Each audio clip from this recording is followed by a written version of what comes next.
사도행전 17장 1절 말씀부터 9절입니다.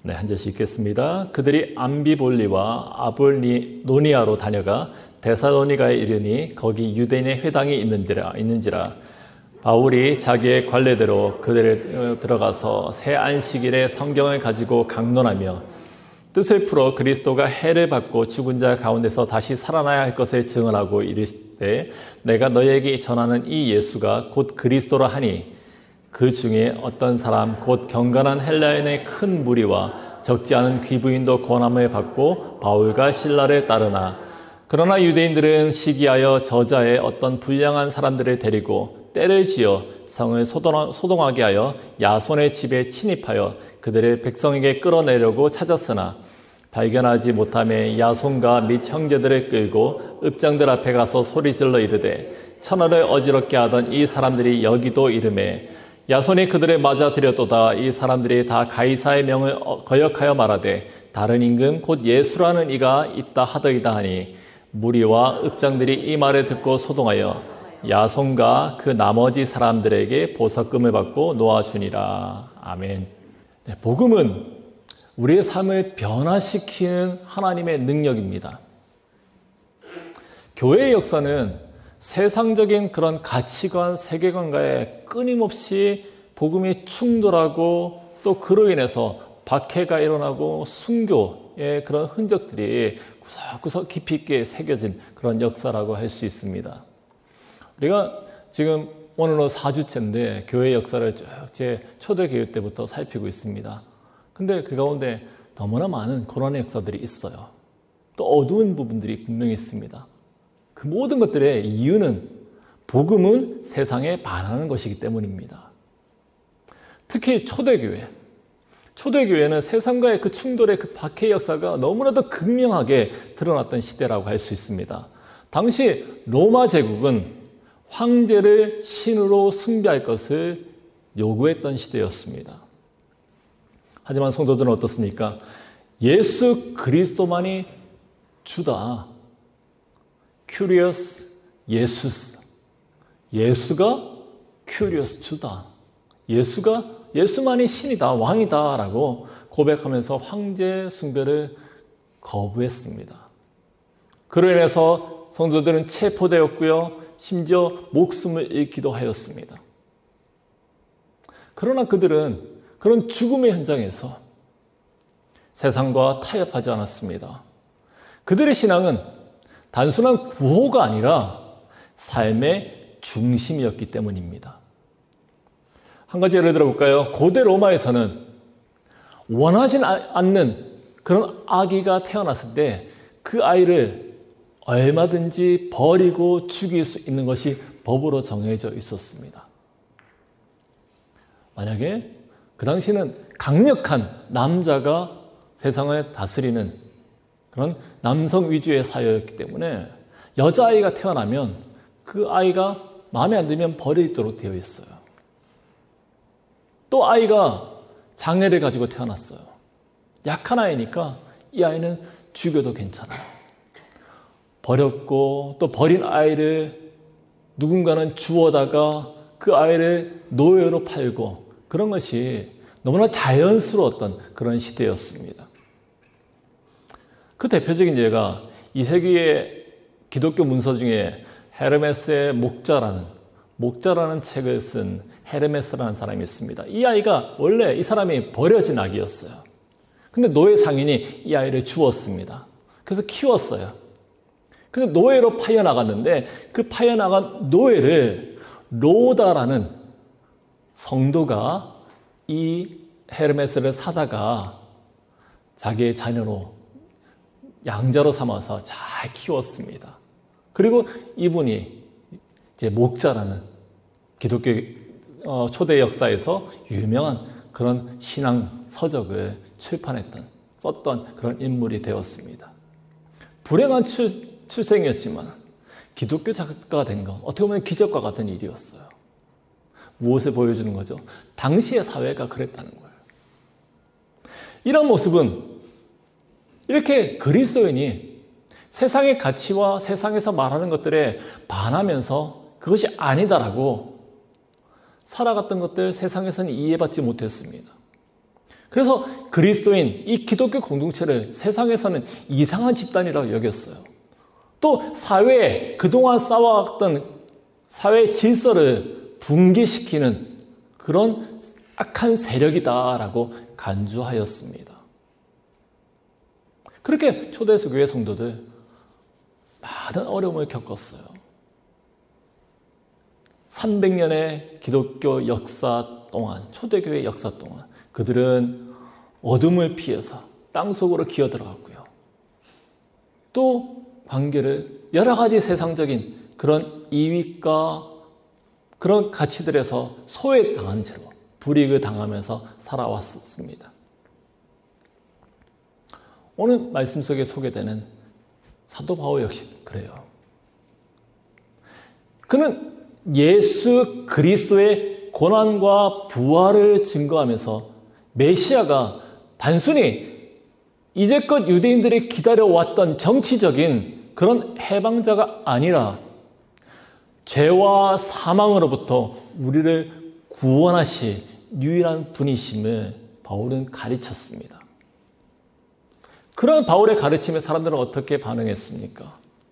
어떤 이들은 그 말씀을 받아들이고 삶으로 살아냈습니다. 하지만 또 어떤 이들은 이것을 거부하고 오히려 바울을 핍박했어요. 복음에 대한 반응으로서의 선택이라고 할 수 있습니다. 제대로 복음을 듣는다면 반응이 일어나게 되어 있는 거예요.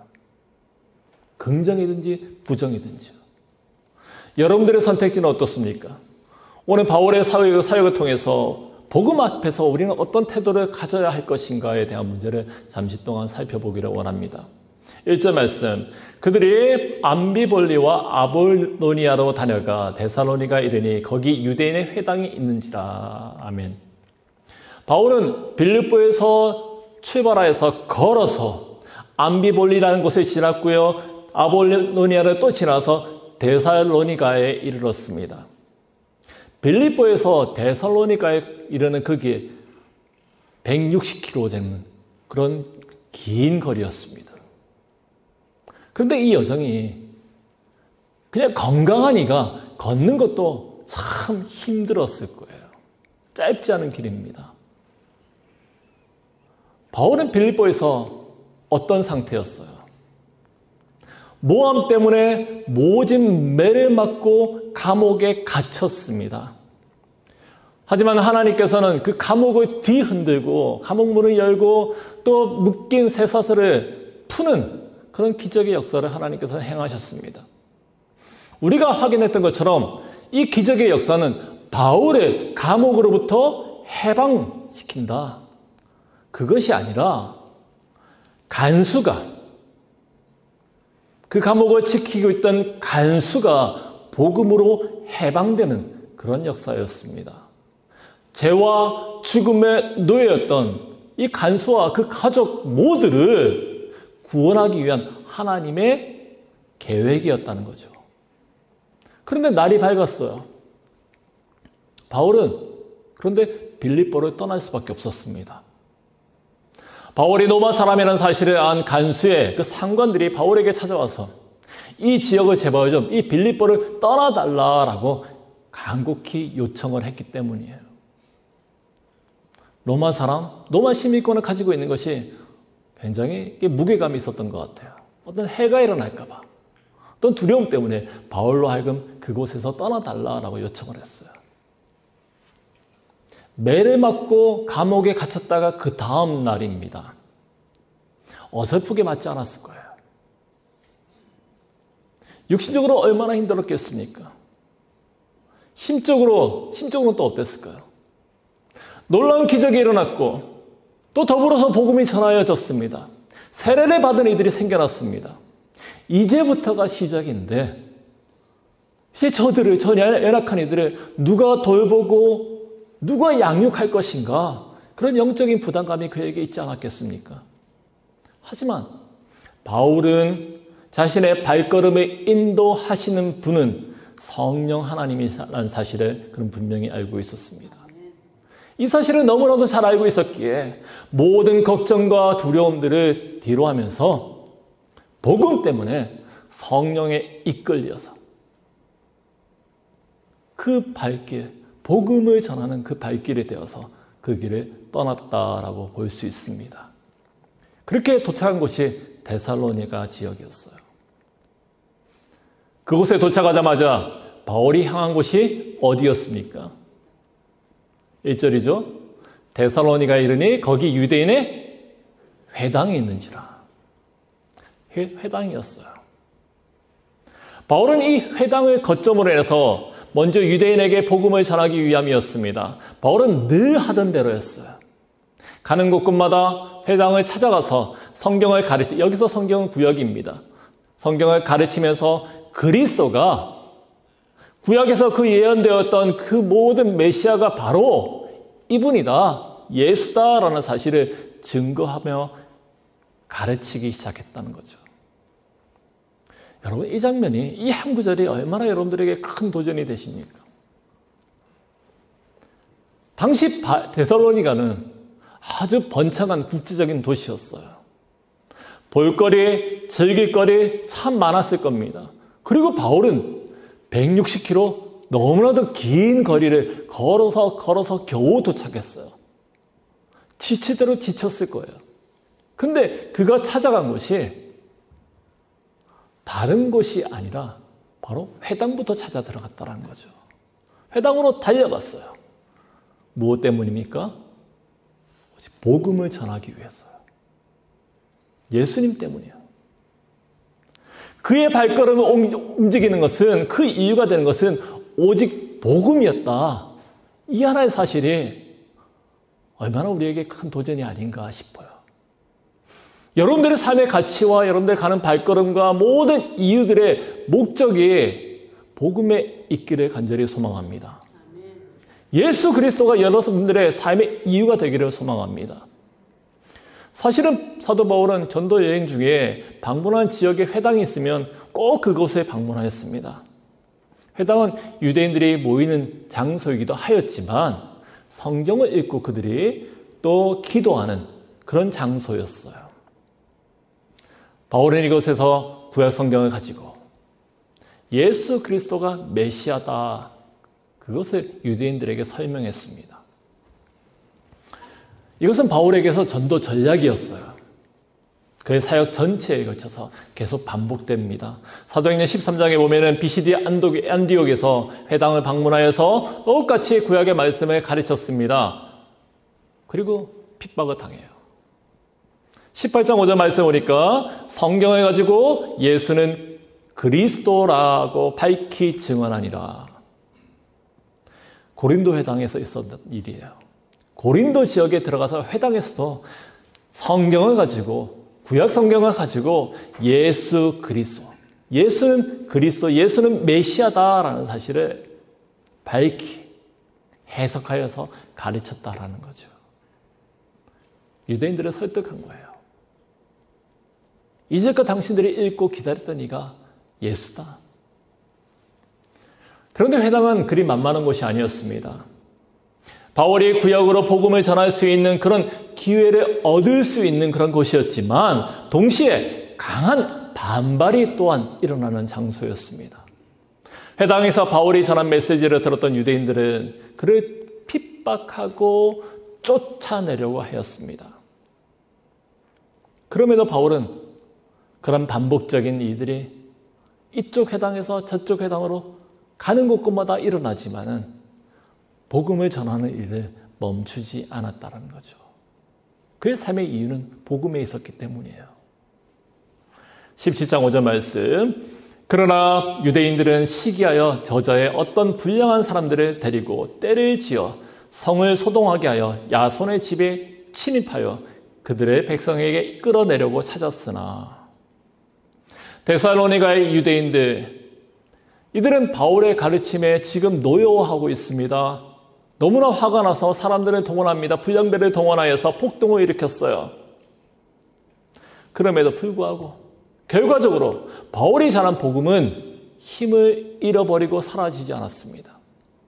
오히려 데살로니가 교회, 바울이 전한 복음으로서 시작된 그 교회는 강력한 교회로, 건강한 교회로 서 나갔다라는 거죠. 이 모든 것들이 하나님의 철저한 계획하신 가운데서 이루어진 하나님의 역사인 줄 믿습니다. 하나님의 계획하심이었어요. 여기서 좀 더 구체적으로 바울이 데살로니가 회당에서 전한 복음에 대해서 좀 더 살펴보겠습니다. 2절을 읽겠습니다.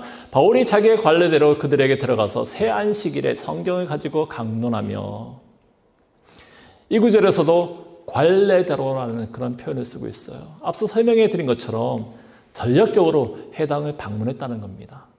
그게 몸에 배어 있는 거죠. 바울은 그곳에서 3번의 안식일, 그러니까 3주 동안 성경을 가지고 설교할 수 있는 기회를 얻었습니다. 유대인 회당에서 외지인에게 설교를 한다? 쉽지 않은 거죠. 유대인들도 회당에 서열이 있어요. 선생이 있기 때문에 그 선생이 자기의 그 가르침의 자리를 아무한테 내주지 않습니다. 그런데 3번씩이나 바울에게 시간을 주는 거죠. 그 까닭은 다름 아니라 바울이 지금 풀어 설명해 주고 있는 이 메시지가 너무나도 흥미로웠기 때문이 아니었을까요? 이제껏 들어보지 못한 그런 메시지였기 때문일 것입니다. 관심을 넘어서 좀 더 알고 싶다, 좀 더 듣고 싶다라는 그런 열망의 표현이 아닌가 싶습니다. 계속해서 3절입니다. 뜻을 풀어 그리스도가 해를 받고 죽은 자 가운데서 다시 살아나야 할 것을 증언하고 이르되 내가 너희에게 전하는 이 예수가 곧 그리스도라 하니. 아멘. 바울은 구약 말씀을 통하여서 예수 그리스도의 고난과 그 부활이 반드시 이루어져야만 했다, 그 사실을 설명했어요. 그리고 메시아에 대한 예언들이 어떻게 성취되었는가, 그 내용들을 구체적으로 해석하고 가르쳤습니다. 바울이 전한 메시지는 바울 선생의 단순한 해석이 아니었어요. 인간적인 그의 설명이 아니었다고요. 그의 발걸음이 인도하시는 것이 성령이었던 것처럼 그의 입술을 통해서 증거되는 것들로 성령의 함께하심, 복음의 능력인 줄 믿습니다. 듣는 이들의 심령에 강력하게 역사하시는 성령님의 강한 그런 움직임이었습니다. 그래서 복음을 듣는 이가 반응할 수밖에 없는 거죠. 듣고 이렇다 저렇다 움직일 수밖에 없는 성령님의 조명하십니다 라고 설명할 수밖에 없습니다. 여러분, 복음은 그냥 듣고 흘려내보낼 수는 없는 거예요. 제대로 듣는다면 선택이라는 그런 반응이 일어날 수밖에 없습니다. 바울의 복음을 들은 사람들, 어떻게 그 내용들이 달라집니까? 어떤 이들은 받아들였고요, 어떤 이들은 거부했습니다. 이런 반응은 오늘날에도 동일하게 일어나고 있습니다. 복음은 예나 지금이나 여전히 사람들의 마음을 갈라놓고요, 삶의 방향을 결정짓는 중요한 선택을 요구하기 때문입니다. 어느 쪽으로 갈 것인 거예요. 데살로니가에는 이 복음에 긍정적으로 반응한 사람들이 있었습니다. 4절 말씀 보니까 그 중에 어떤 사람, 곧 경건한 헬라인의 큰 무리와 적지 않은 귀부인도 권함을 받고 바울과 실라를 따르나. 이 구절에 보면은 복음을 받은 사람들이 누구라고 하고 있습니까? 유대인뿐만 아니라 경건한 헬라인 그리고 귀부인들이었어요. 민족이 다르죠. 이것은 복음이 어떤 특정한 계층, 어떠한 특정한 인종에만 국한되는 것이 아니라 모든 사람을 위한 것이다 라는 것을 분명하게 보여주는 겁니다. 바울이 전한 메시지를 듣고 그것이 생명을 살리는 복음이다, 그것을 알고 받아들인 사람들, 즉각적인 삶의 변화를 경험했습니다. 그 변화는 그들의 삶 전체를 송두리째 바꿔버렸어요. 경건한 헬라인입니다. 이방인, 유대인이 아니고 헬라인 그리스인이었습니다. 이들은 이방인이었지만 하나님을 경외하고 율법적인 삶에 또 익숙해지고 그렇게 살려고 노력했던 사람들입니다. 비록 유대인의 성전에 들어갈 수는 없지만 유대인이 섬기는 그 하나님이 창조주이심을 알고 그렇게 믿음으로 살려고 했던 사람들이었어요. 그런데 이들이 바울이 전한 복음을 듣고 이제는 율법이 아니라 바울이 전한 복음을 따라 살겠다라고 그들은 결정을 했다는 거죠. 귀부인들은 어떻습니까? 이들은 로마 제국의 귀족층이었어요. 지식층이었습니다. 재력이 있는 사람들이었습니다. 이 말은 이들에게 신은, 그들의 삶을 다스리는 왕은, 황제는 신이다. 로마 황제야말로 그들에게 신이다라고 고백했던 사람들이었어요.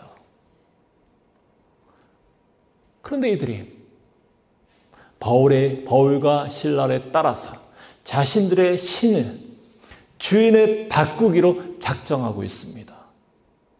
그리스도인으로 사는 것이었어요. 근데 말씀에서는 모든 사람들이 그렇게 반응한 것은 아니었다라고 분명하게 보여주고 있습니다. 어떤 이들은 바울이 전한 복음을 자신들이 가지고 있던 어떤 기득권, 전통, 그 모든 것들을 위협한다라고 강하게 느끼면서 반발했어요. 앞서 5절 말씀을 읽었는데 이들이 어떤 불량한 사람들을 끌고 떼를 지어서 성을 소동하게 하였다라는 거죠. 유대인 지도자들이었어요. 이들은 바울의 가르침을 정말 위협적인 일로 여겼습니다. 자신들이 그동안 누려왔던 그 모든 것들을 잃어버리게 만들지 않을까. 더 이상 유대인들에게 어떤 힘을 내지 못하는 그런 이유가 되지 않을까. 그렇게 두려워했던 거죠.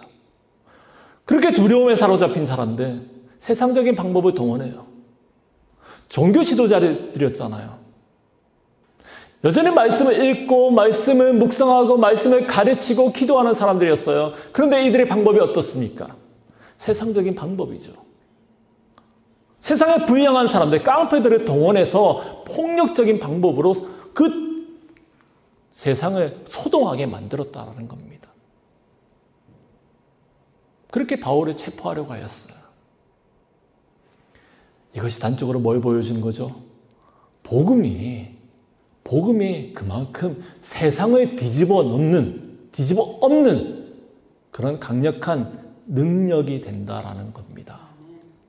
그렇죠? 부정적인 부분이지만 세상은 복음에 소동한다는 거예요. 바울이 전하는 그 복음 앞에서 사람들은 복음을 받을 것이냐 아니냐 그 선택의 갈림길에 서게 되었습니다.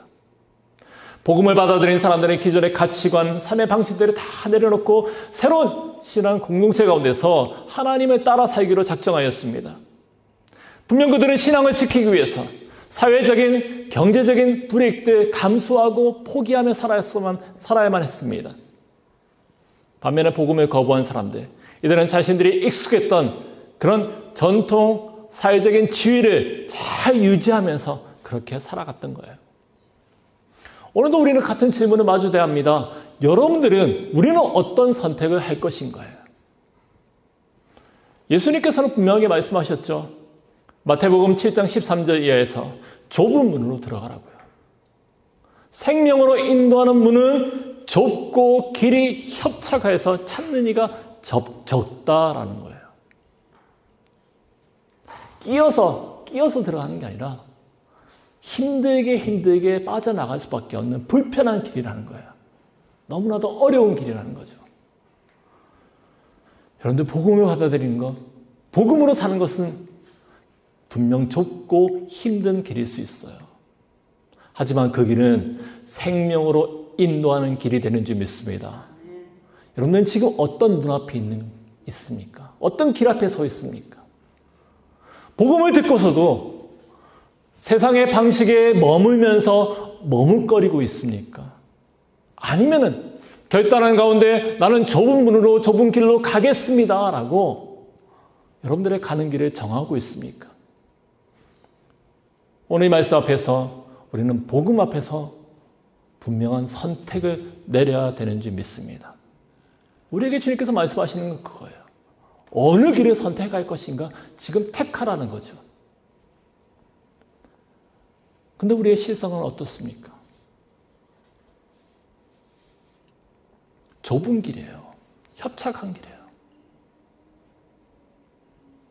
그 길을 가기 위해서는 포기해야 되는 것들이 많죠. 예전에 여행으로 여기서 가까운 저 무슨 캐년이 있잖아요. 옛날에 그 구글 같은 거, 마이크로소프트 인터넷 뭐죠? 컴퓨터 화면에 이제 엔텔러 캐년인가요? 이제 아름다운 그림들이 막 계곡의 빛에 그런 머스들을 볼 수 있는 그런 계곡이 있는데, 근데 거기를 한번 들어간 적이 있어요. 계단을 타고 내려가고, 근데 아무것도 가져갈 수 없어요. 가방을 다 내려놓고 빈 몸으로 그냥 카메라 하나 그 정도 가지고 갈 수밖에 없어요. 왜요? 그 길이 너무 좁기 때문이죠. 너무나도 아름다운 길이에요. 인터넷 익스플로러의 그 메인 화면으로 쓸 만큼 정말 아름답고 멋진 길이지만 그 길을 제대로 감상하기 위해서는 그동안 내가 가지고 왔던 그 배낭들을 지고 갈 수는 없다라는 거죠. 내려놓고 갔어요. 복음을 따르는 길, 그것과 감히 비교할 수 없는 생명의 길이에요. 근데 그 길은 좁다고요. 험할 수 있다라고요.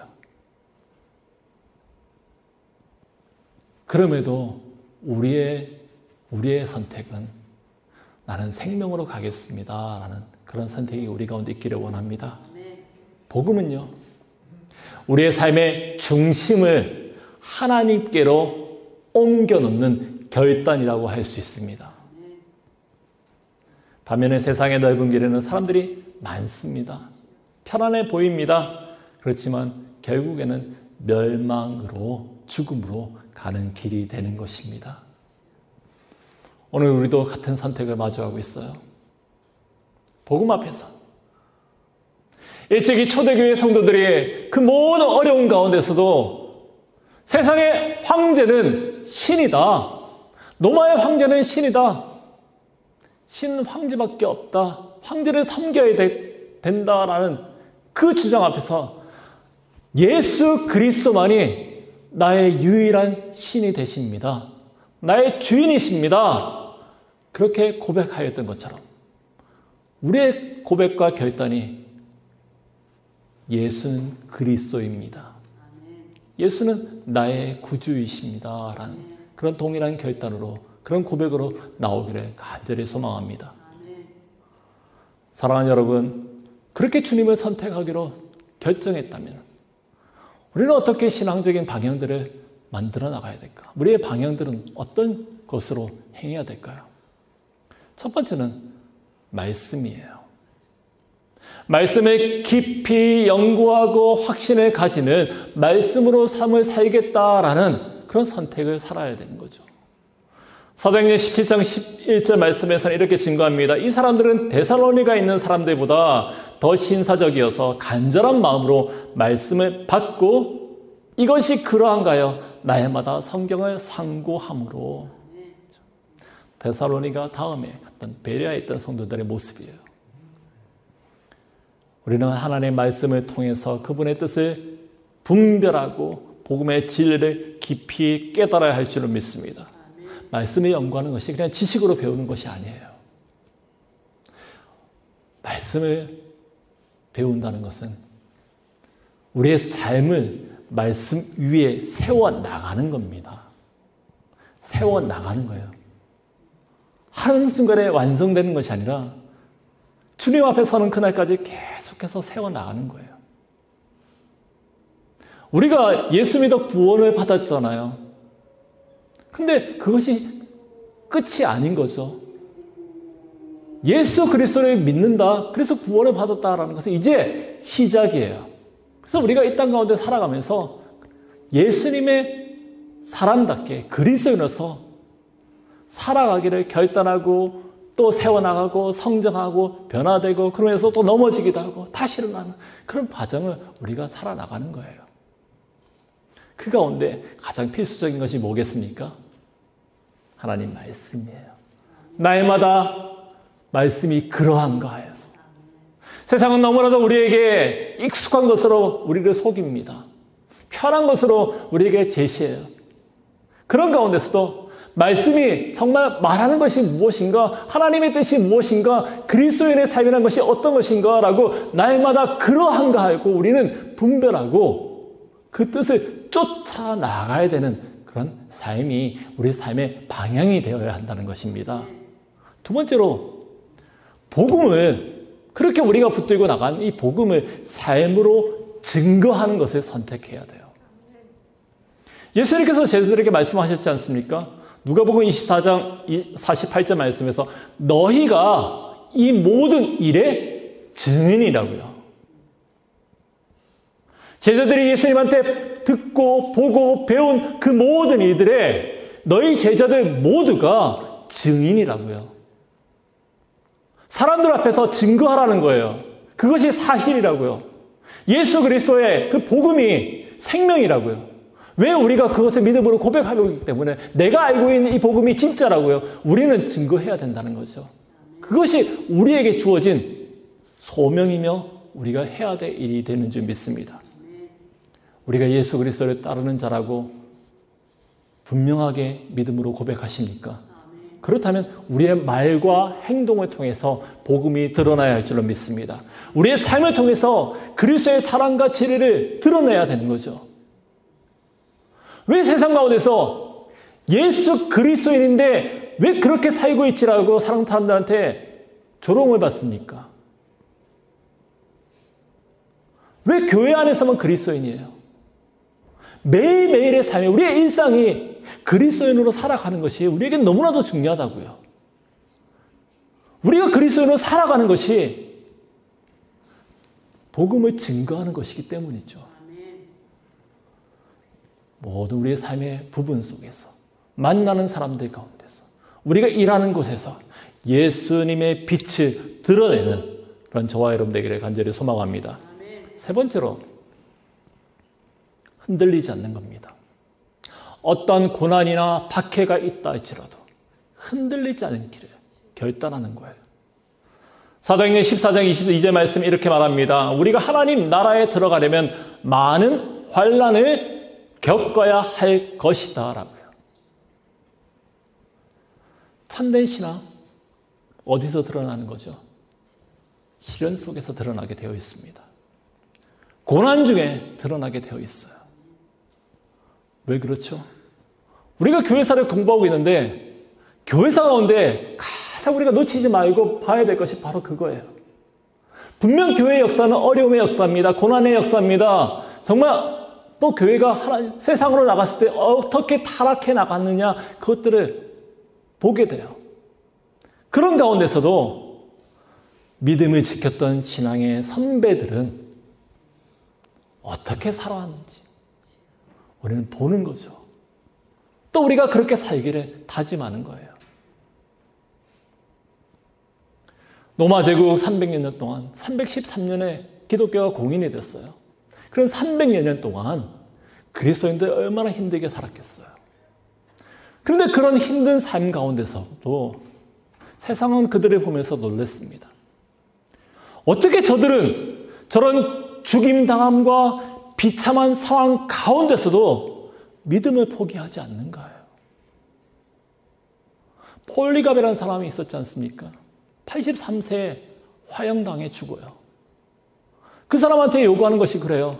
네가 너의 입으로 네가 믿는 그 주님을 포기하면은, 조롱하면은 살려주겠다라는 거예요. 근데 이 사람이, 이분이 어떤 고백을 합니까? 내 평생 83년 동안 주님은 나의 주였는데 내가 어떻게 내가 주를 비난할 수 있느냐? 주님은 한 번도 나를 포기하지 않으시고 나를 붙들고 나의 주로서 나와 함께하여 주셨는데 나는 주님을 배신할 수 없다라는 거죠. 그 모습을 보면서 그 주위에 있던 사람들이 얼마나 큰 충격에 빠졌는지 모릅니다.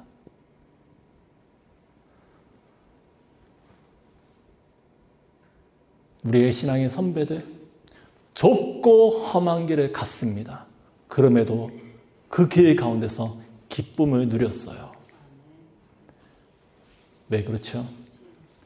그 길은 단순한 고난의 길이 아니었기 때문이에요. 생명으로 인도하는 길이었기 때문입니다. 그들에게 생명은 단지 미래 천국에서만 주어지는 것이 아니라 현재 고난의 그 상황 가운데서도 살아계신 하나님과의 더 깊이 만날 수 있는 그런 하나님을 경험하는, 은혜를 경험하는 자리였기 때문입니다.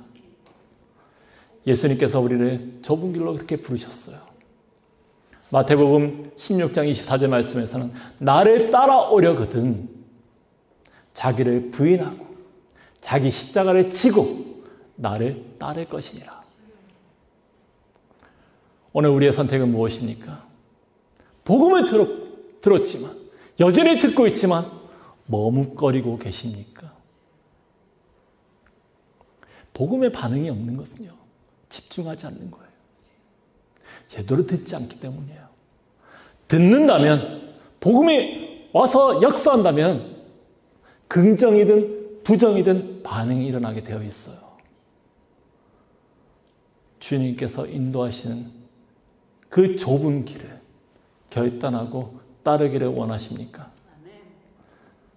좁은 길, 협착한 길, 좁은 문, 분명 쉽지 않은 길이에요. 어려운 길입니다. 그러나 그 길은 우리를 생명으로 인도하는 길임과 동시에 주님과 가장 깊이 동행할 수 있는 그런 은혜의 길이 되는 줄 믿습니다. 혼자 가는 길이 아니기 때문에요. 그 좁은 길에 주님이 나를 안아주시고요. 내 손을 잡아 이끄시고요. 나를 더 친밀하게 함께할 수 있는 그 주님을 만날 수 있는, 경험할 수 있는 그런 자리이기 때문이에요. 그래서 우리는 주님과 함께하기 때문에 나는 그 길에서 참 기쁨을 누립니다. 참 평안을 누립니다. 내 영혼 평안해 평안해라고 고백할 수 있는 거예요. 내 평생 사는 게 어렵고 힘들지만 내 영혼 평안해. 그 찬양과 고백이 어디서 나왔습니까? 가족과 자녀들이 다 죽어나가고 험난한 파도에 죽어가는 그 상황, 죽음의 고통이 있는 상황 가운데서 고백이 나온 거죠. 그럼에도 불구하고 내 영혼 평안하다고요. 왜? 주님을 더 깊이 경험했기 때문이에요.